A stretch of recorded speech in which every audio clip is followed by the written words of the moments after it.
अस्सलाम वालेकुम व्यूवर्स, कैसे हैं आप सब लोग। उम्मीद करती हूँ आप सब लोग ठीक होंगे। तो व्यूवर्स, आज मैं फिर से एक न्यू वीडियो के साथ आपकी खिदमत में हाजिर हुई हूँ। वीडियो को स्टार्ट करने से पहले मैं आपसे रिक्वेस्ट करती हूँ, अगर आप मेरे चैनल ETA दवाई कलेक्शन पर न्यू हैं तो सबसे पहले मेरे चैनल को सब्सक्राइब कर लें और बेल आइकन को प्रेस कर लें ताकि आने वाली हर न्यू और इन्फॉर्मेटिव वीडियो का नोटिफिकेशन आप तक पहुँचता रहे। तो व्यूवर्स, आज हम बात करेंगे सप्लीमेंट M के बारे में। ये वीडियो ख़ास तौर पर उन ख़वातीन के लिए है जो प्रेग्नेंट हैं और बच्चों को दूध पिलाती हैं।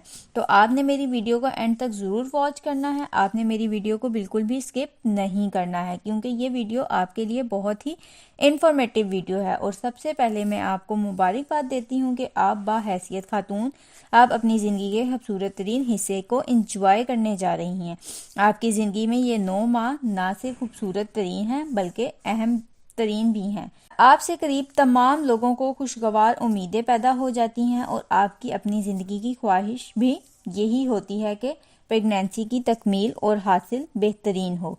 सबसे अहम बात यह है कि आपका बच्चा अच्छी ज़हनी और जिस्मानी सेहत का हामिल हो ताकि वो ज़माने की दौड़ में किसी भी तरह पीछे ना रहे और कल को आपको अपने बच्चे पर नाज हो। दौरान हमल औरत की ग़िज़ाई ज़रूरियात रोज़मर्रा की ज़रूरियात से बढ़ जाती हैं क्योंकि अब वो 2 ज़िंदगियों की खुराक को इस्तेमाल कर रही हैं। हमल के दौरान जहाँ एक तरफ ग़िज़ाई ज़रूरियात में इजाफा हो जाता है, वहीं इब्तदाई अयाम में कुछ खाने को दिल नहीं चाहता है, जिसके नतीजे में ग़िज़ाई कमी का ख़तरा बढ़ जाता है। अगर ग़िज़ाई कमी वाक़या हो जाए तो बज़ाहिर कोई ख़ास इलामत रूनुमा नहीं होती, मगर बच्चे की नशोनुमा मुतासिर हो जाती है। पाकिस्तान में ग़िज़ाई कमी की वजह से सालाना 25,000 ख़वातीन मौत का शिकार हो जाती हैं। 3,75,000 ख़वातीन हमल से मुतल्लिक़ा पेचीदगियों का शिकार हो जाती हैं। इसी तरह तकरीबन 30% बच्चे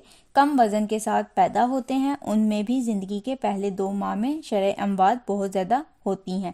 इसी तरह फॉलिक एसिड की कमी दिमागी नशोनुमा को मुतासिर करती है। विटामिन A की कमी बिसारत में कमी का बाइस बनती है। कैल्शियम और विटामिन D की कमी बच्चे की हड्डियों को कमज़ोर कर देती है और ऐसे बच्चे जिस्मानी तौर पर मजबूत नहीं होते हैं और ज़िंदगी की दौड़ में पीछे रह जाते हैं। विटामिन D और कैल्शियम की कमी न सिर्फ बच्चों को नुकसान पहुंचाती है बल्कि माँ की कमर और कूलों के दर्द में मुब्तला कर देती हैं। यानी हर ग़िज़ाई जुज़ की अपनी एक अहमियत है।